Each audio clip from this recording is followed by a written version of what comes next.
Hello friends, आज हम पढ़ेंगे कि डेटा टाइप और कीवर्ड्स क्या होते हैं सी में। So let's begin. तो इस वीडियो में हम पढ़ेंगे कि डेटा क्या होता है, डेटा टाइप क्या होते हैं, डेटा टाइप कितने तरह के होते हैं, उनका साइज और उनका रेंज क्या होता है, उनकी हेल्प से हम वेरिएबल्स को कैसे डिक्लेयर करते हैं, और फाइनली कीवर्ड्स क्या होते हैं सी में। तो सबसे पहले हम देखेंगे कि डेटा क्या होता है। डेटा होता है किसी भी नाउन की इंफॉर्मेशन, या हम कंप्यूटर साइंस की लैंग्वेज में कहें तो ऑब्जेक्ट की प्रॉपर्टीज। ऑब्जेक्ट कुछ भी हो सकता है, एनीथिंग, एनी पर्सन, प्लेस और थिंग। और हर ऑब्जेक्ट की कुछ प्रॉपर्टीज होती हैं। फॉर एग्जांपल, एक ऑब्जेक्ट है बुलेट बाइक, तो इसकी क्या क्या प्रॉपर्टीज हो सकती हैं? कलर, वेट, इसकी मैक्स स्पीड, इसका इंजन साइज, एक्सेट्रा एक्सेट्रा। इसका कलर हमने यहाँ पे लिया है ब्लैक, इसका वेट है 120.6 kg और मैक्स स्पीड ली है 200 किलोमीटर पर आवर। इसका इंजन साइज हमने लिया है 350 सीसी। और आप देख सकते हैं कि अलग अलग तरह के डेटा है और सबका कोई सिंपल नंबर है और कोई डेसिमल नंबर है तो कोई वर्ड है। जैसे कि ब्लैक है हमारा वर्ड, 120.6 kg है एक डेसिमल नंबर, और max speed 200 kilometre per hour ये भी एक इंटीजर है। प्रोग्रामिंग में इसे इंटीजर, फ्लोट और स्ट्रिंग कहते हैं, और यही होते हैं आपके data types.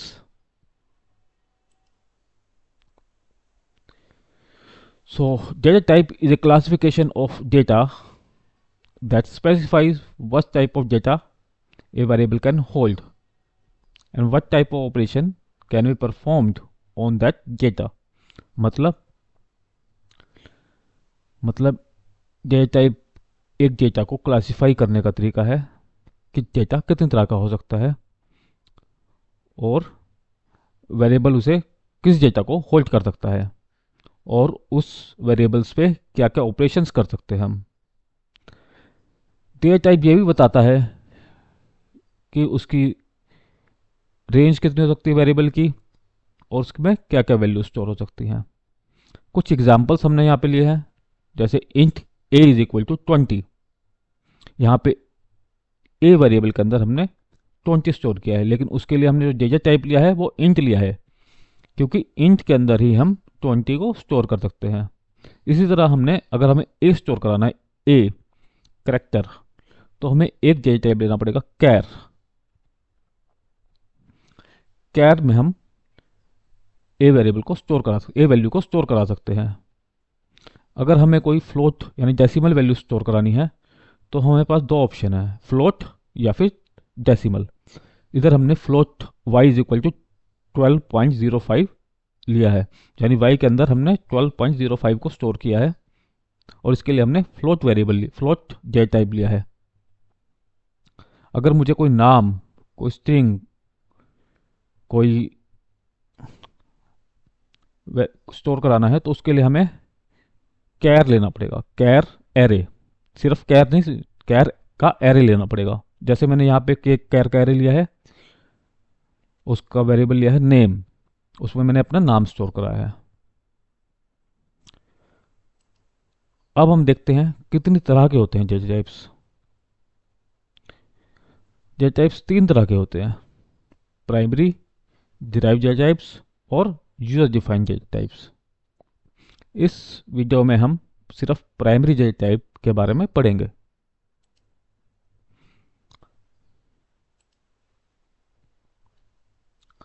Primary data type क्या होते हैं?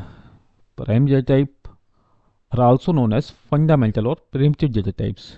इन्हें हम प्रिमिटिव डेटा टाइप और फंडामेंटल डेटा टाइप्स भी कहते हैं, क्योंकि ये ऑलरेडी डिफाइन होते हैं सी के कंपाइलर में, इसीलिए हम इनको फंडामेंटल या प्रिमिटिव डेटा टाइप्स भी कहते हैं, ये इनबिल्ट होते हैं।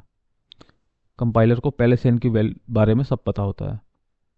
कुछ कॉमन डेटा टाइप्स हमारे पास हैं: integer, floating point, characters, double या वॉइड। ये सब प्रिमिटिव डेटा टाइप्स या फंडामेंटल डेटा टाइप्स हैं हमारे पास। चलिए इनके बारे में और डिटेल्स में जानते हैं आगे। सबसे पहले है integer data types. Integer data type वो डेटा टाइप होते हैं जो सिर्फ होल नंबर स्टोर करा सकते हैं, या जैसे कि 1 2 3 4, या नेगेटिव वैल्यूज -1 -2 -3। इसमें कोई भी फ्रैक्शन नहीं हो सकता, मतलब फ्रैक्शन वैल्यूज हम स्टोर नहीं करा सकते, सिर्फ होल नंबर ही स्टोर करा सकते हैं। ये भी आगे 4 टाइप्स के होते हैं, 5 टाइप्स के, सॉरी।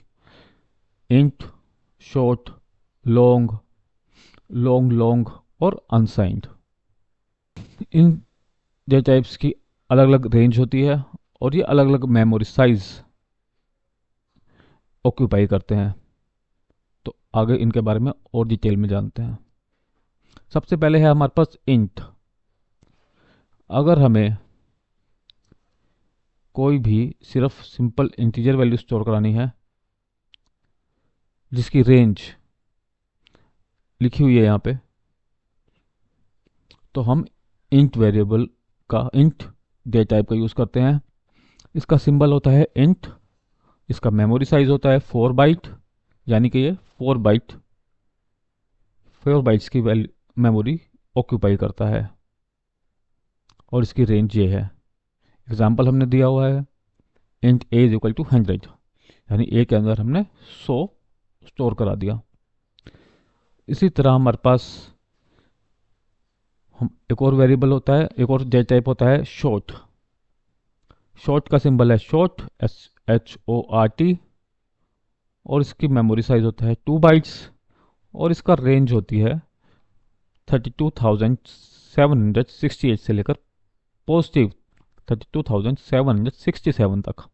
मतलब आपको अगर ये वैल्यू अगर स्टोर करानी है तो हम शॉर्ट डेटा टाइप का यूज़ करेंगे। हमने एग्जांपल भी दिया है, short a is equal to 100, यानी ए वैल्यू के अंदर हमने 100 वैल्यू स्टोर करा दी। तो जो हमारा इंट होता है उसकी रेंज थोड़ी ज़्यादा होती है और जो हमारा शॉर्ट होता है उसकी रेंज थोड़ी कम होती है। अगर हमने शॉर्ट के अंदर मोर देन 32,767 की वैल्यू ली तो कंपाइलर एरर दे देगा, या हमने -32,768 से कम वैल्यू ली तो भी एरर दे देगा। उसके लिए फिर हमें इंट डेटा टाइप का यूज़ करना पड़ेगा, जो कि हमने ऊपर दिया हुआ है। अभी और दो डेटा टाइप्स हैं इसके अंदर, जिसके अंदर हम इंटीजर वैल्यू स्टोर कर सकते हैं। अगला है अगला है लॉन्ग। लॉन्ग जो है वो इंट से भी बड़ा डेटा टाइप होता है, यानी अगर हमें इंच से भी बड़ी, जो हमने रेंज पीछे देखी थी उससे भी बड़ी रेंज हमें कहीं स्टोर करानी है तो उसके लिए हम लॉन्ग डेटा टाइप का यूज़ करेंगे। इसका सिंबल होता है LONG, लॉन्ग, और इसका मेमोरी साइज होता है 4 बाइट्स से लेकर 8 बाइट्स तक। इसके बाद सबसे बड़ा डेटा टाइप जिसके अंदर हम इंटीजर वैल्यू स्टोर कर सकते हैं वो होता है लॉन्ग लॉन्ग। लॉन्ग लॉन्ग सबसे बड़ा डेटा टाइप होता है। इसमें डेटा स्टोर कराने के लिए हमें डेटा के एंड में LL, 2 बार L हमें लिखना पड़ता है। इसका मेमोरी साइज होता है 8 बाइट्स। आइए देखते हैं एक और डेटा टाइप जो कि है अनसाइंड इंटीजर। अनसाइंड इंटीजर, जैसे कि नाम से ही पता चलता है कि इसमें हमारे पास कोई साइन नहीं होगा, अनसाइंड होगा ये। मतलब हम इसके अंदर सिर्फ पॉजिटिव वैल्यूज ही स्टोर हो सकती हैं। अगर हमने इसमें नेगेटिव वैल्यू स्टोर कराने की कोशिश की तो ये कंपाइलर एरर दे देगा। और क्योंकि इसमें हमने नेगेटिव वैल्यू स्टोर नहीं कर सकते तो इसकी रेंज जो है वो डबल हो जाती है। फॉर एग्जांपल शॉर्ट के अंदर हमने देखा था जो हमारी रेंज थी 32,768 तक थी। यहाँ पे अनसाइंड शॉर्ट की वैल्यू रेंज 0 से लेकर 65,536 हो गई है, यानी डबल। और इसको लिखने का तरीका है जैसे कि हमने एग्जांपल दिया हुआ है यहाँ पे। सबसे पहले हमें लिखना होता है कीवर्ड अनसाइंड, उसके बाद हमें डेटा टाइप लिखना होता है इंट, और उसके बाद हमें वेरिएबल का नाम यानी कि कुछ भी दे सकते हो आप जो आपका मन करे। ई मैंने यहाँ पे ई लिया है और इसकी वैल्यू दी है इक्वल टू करके 300।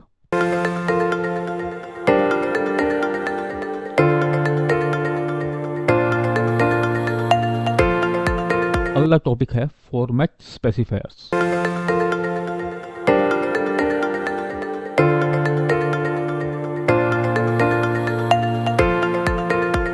फॉर्मेट स्पेसिफायर्स वो सिंबल्स हैं जो कंपाइलर को ये बताती हैं कि उसे इंट प्रिंट कराने हैं या शॉर्ट, लॉन्ग प्रिंट कराने हैं या लॉन्ग लॉन्ग।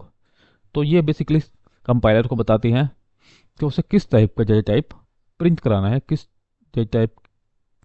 टाइप का वेरिएबल की वैल्यू प्रिंट करानी है, उसे इंट की प्रिंट करानी है या शॉर्ट की, लॉन्ग की करानी है लॉन्ग लॉन्ग की। तो इसके लिए जैसे कि हमने देख रहे हैं परसेंटेज जी का यूज़ करते हैं हम इंट के लिए, परसेंटेज एस जी का यूज़ करते हैं हम शॉर्ट के लिए, परसेंटेज एल डी का यूज़ करते हैं हम लॉन्ग के लिए, इसी तरह परसेंटेज एल एल डी का यूज़ करते हैं लॉन्ग लॉन्ग के लिए, और परसेंटेज यू का यूज़ कर सकते हैं हम अनसाइंड वेरिएबल्स के लिए। इसको और समझने के लिए हमने यहाँ पे एक एग्जांपल लिया है। तो सबसे पहले हमने यहाँ पे हैश इंक्लूड stdio.h एक लाइब्रेरी आपको पता ही है, हमने इंक्लूड की है इसमें, और फिर हमने मेन फंक्शन बनाया है। मेन फंक्शन के अंदर हमने एक वेरिएबल लिया है a इज इक्वल टू 10, जिसका डेटा टाइप लिया है हमने इंट। उसके बाद हमने एक और वेरिएबल लिया है b, जिसमें हमने वैल्यू पुट की है 100, और इसका डेटा टाइप लिया है शॉर्ट। तीसरा वेरिएबल हमने c लिया है, उसका वैल्यू ली है 1 लाख, और इसका डेटा टाइप लिया है लॉन्ग। इसी तरह हमने लॉन्ग लॉन्ग डी करके भी एक वेरिएबल लिया है, और एक अनसाइंड वेरिएबल भी लिया है ई। तो इन सबको प्रिंट कराने के लिए हमने देख रहे हैं जैसे कि सबसे पहले लिया है इंट और परसेंटेज जी से कंपाइलर को पता चलेगा कि ये एक इंटीजर वैल्यू है, इसको इंट की तरह प्रिंट करना है हमें। दूसरा हमने लिया है शॉर्ट का लिया है हमने एच डी, तो इससे कंपाइलर को पता चला कि ये शॉर्ट है और इसे शॉर्ट की तरह प्रिंट कराना है। इसी तरह बाकी वेरिएबल्स भी हमने प्रिंट कराया है लॉन्ग लॉन्ग लॉन्ग और अनसाइंड। फाइनली हमने रिटर्न की है 0 वैल्यू, क्योंकि हमने ऊपर रिटर्न टाइप लिया है इंट। चलिए आगे देखते हैं। इसके बाद हमारे पास जो डेटा टाइप्स आते हैं वो है फ्लोट। अभी तक हमने सिर्फ इंटीजर वैल्यूज़ को ही स्टोर कराया, लेकिन इंटीजर के सिवा भी यानी होल नंबर्स को ही स्टोर कराया, लेकिन होल नंबर्स के सिवा हमारे पास डेसिमल वैल्यूज़ भी होती हैं। जैसे हमारे पास फ्रैक्शन वैल्यूज़ 1.34, 1.2, ये सब वैल्यूज़ भी होती है जिसमें डेसिमल होता है। उनको कैसे हम स्टोर करते हैं या प्रिंट करते हैं वो देखते हैं हम। इसके लिए हमारे पास डेटा टाइप होता है फ्लोट रिप्रेजेंट करता है single precision floating point numbers को।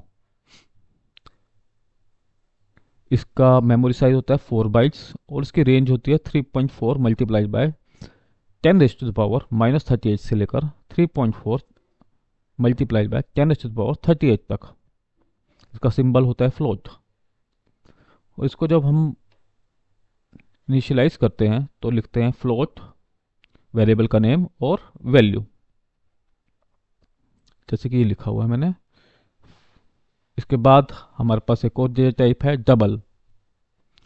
डबल भी फ्लोट की तरह ही होता है। इसका यूज़ भी हम फ्लोटिंग पॉइंट नंबर्स यानी कि डेसिमल नंबर्स को स्टोर करने के लिए लिखते हैं, लेकिन इसकी रेंज फ्लोट के कंपेरेटिवली काफ़ी डबल होती है, इसीलिए इसको हम डबल प्रिसिशन फ्लोट नंबर्स कहते हैं, double precision floating point numbers कहते हैं।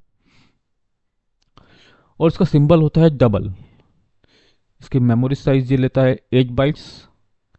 हम डबल का यूज़ तब करते हैं जब हमारे पास सफिशिएंट मेमोरी होती है, काफ़ी ज़्यादा मेमोरी होगी तभी हम डबल का यूज़ करेंगे, अदरवाइज हम कोशिश करेंगे कि कम से कम हम मेमोरी लेने वाले जे टाइप का यूज़ करें, जैसे कि फ्लोट।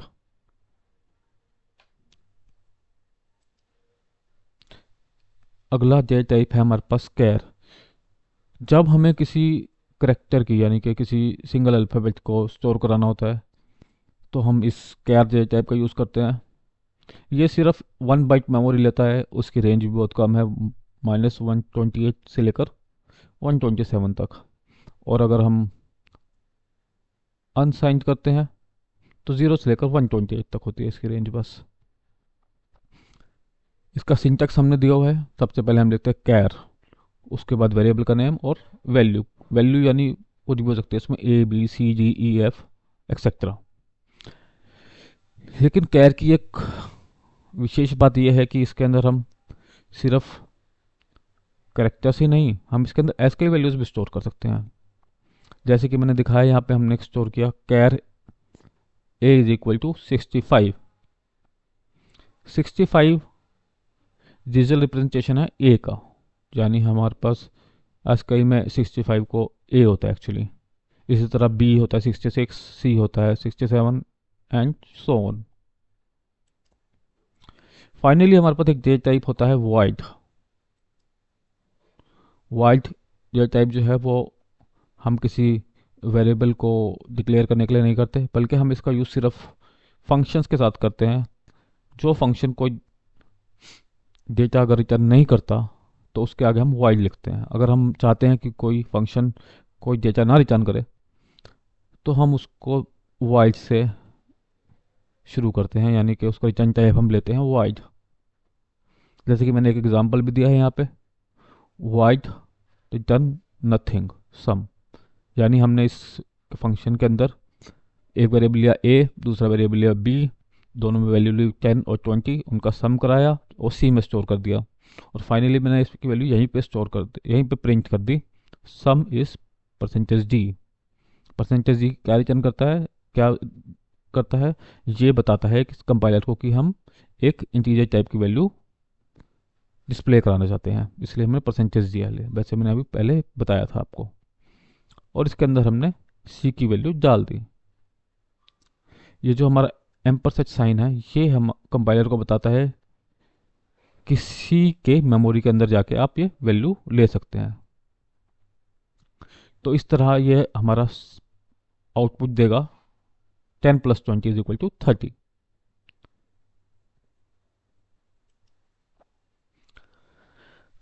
अब हम पढ़ेंगे कि कीवर्ड्स क्या होते हैं। कीवर्ड्स कुछ स्पेशल वर्ड्स होते हैं सी के, जिसका मीनिंग कंपाइलर में पहले से डिफाइन होता है। और ये जितने भी वर्ड्स होते हैं ये हम कहीं पे भी वेरिएबल के नाम का यूज़ नहीं कर सकते, मतलब वेरिएबल्स हम इनके नाम का वेरिएबल्स नहीं बना सकते। हम किसी भी वेरिएबल का नाम इंट नहीं दे सकते, हम किसी वेरिएबल का नाम लॉन्ग नहीं दे सकते, एक्सेट्रा एक्सेट्रा। जितने भी वर्ड्स यहाँ पे लिखे हैं इनको हम वेरिएबल्स नहीं बना सकते। ये स्पेशल वर्ड्स होते हैं जो कंपाइलर में ऑलरेडी डिफाइन होते हैं, और इनमें से बहुत सारे वर्ड्स हम आगे पढ़ेंगे भी सही। Thank you so much for watching this video. Please give me any comments or suggestions for improvements, and keep learning guys. Thank you so much.